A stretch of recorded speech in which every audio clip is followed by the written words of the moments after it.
Well, we raise funds through four primary sources. One is through farmer fees. The farmers pay an annual fee to be part of our market each Wednesday and or Saturday. We do receive grant support. We have a membership program where we reach out to the community and offer incentives to become a member of Green City Market. And we host two annual fundraisers each year. One is our chef barbecue that occurs each July. Brings in 95 chefs to cook for about 2,500 people. It's one of Chicago's most anticipated events. And we have a much smaller event that occurs each October at the home of one of our board members, where we invite about 300 people to come in and bid on chef exclusive packages. And those are the primary methods in which we do raise pretty significant funds to cover the operating expenses of the market. We're finding, certainly with the increase in traffic and popularity here at Green City Market, that a lot of folks want to become more involved, and a membership program just seemed a natural and easy way to embrace many of these people. You can become a member of Green City Market for as little as $50, and with that you get a Green City Market bag and a couple of other incentives, and the different price levels go up from there.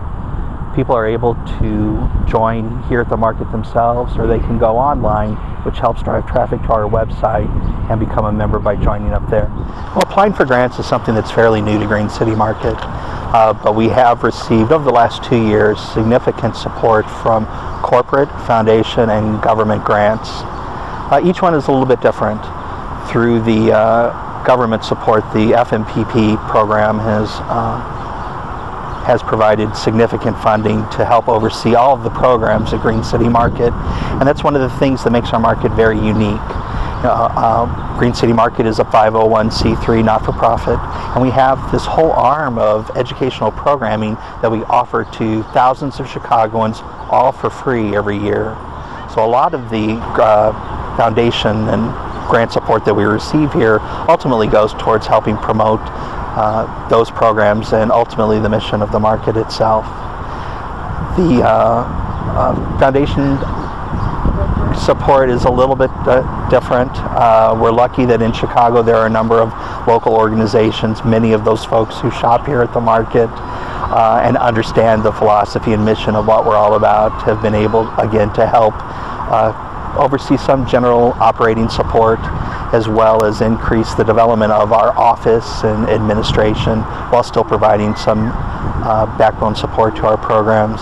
And last is the corporate support, which can be a little challenge, I think, for farmers markets as well as not-for-profit organizations.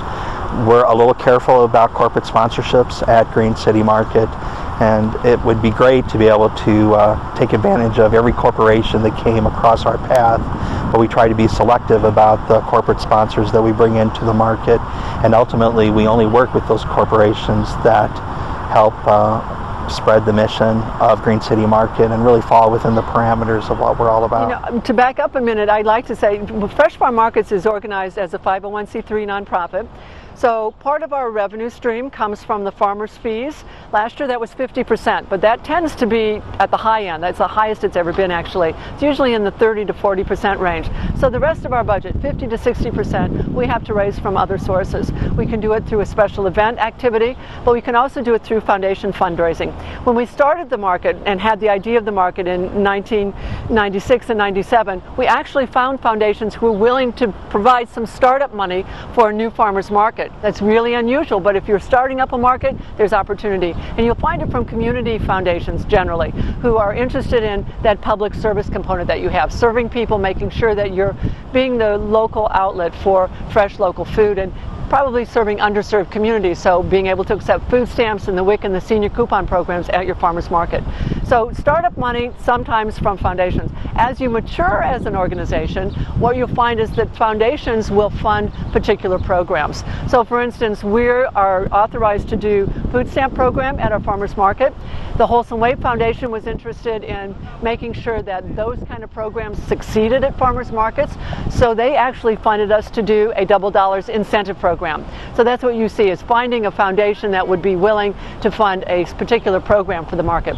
We've had partners like Kaiser Permanente come into a market, and because it's in an underserved community, they are willing to fund a market day at market once a month, bring a nutritionist on site, provide some local music, do a special chef demo, and provide a lot of informational materials about nutrition and healthy eating. So they sponsored a market day, provided a lot of publicity and outreach in order to do that.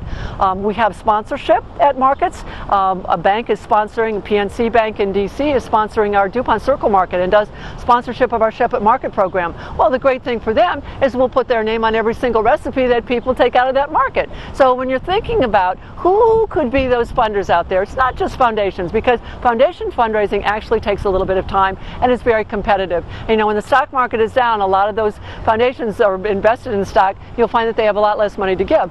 But if you look at other opportunities out there, individuals can give to you either in a membership mode or to fund a particular program. The Double Dollars program has been very popular for individuals to fund.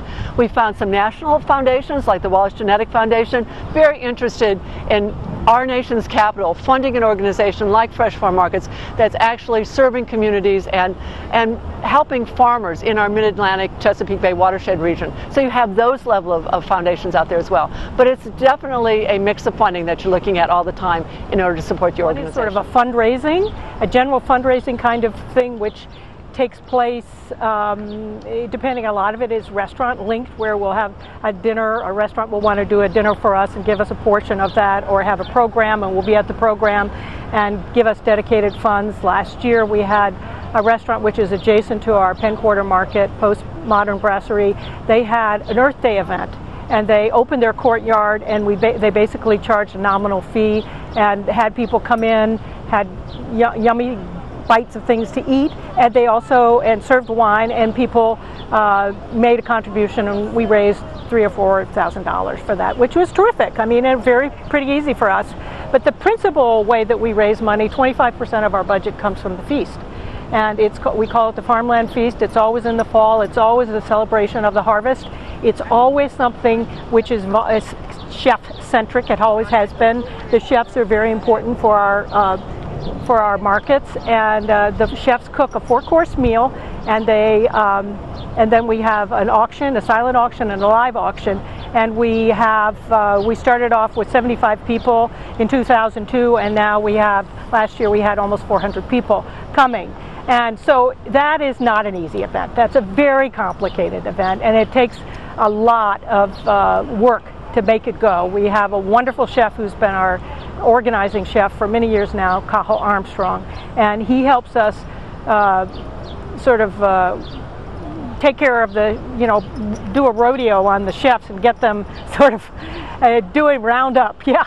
And also Maddie Beckwith and Amanda Mannheim are very much involved in that. And last year we raised $240,000 of that at that event, which is really unheard of for a farmer's market. About 80% of our total operating overhead is covered by the fees that come back to us from our farmers and vendors.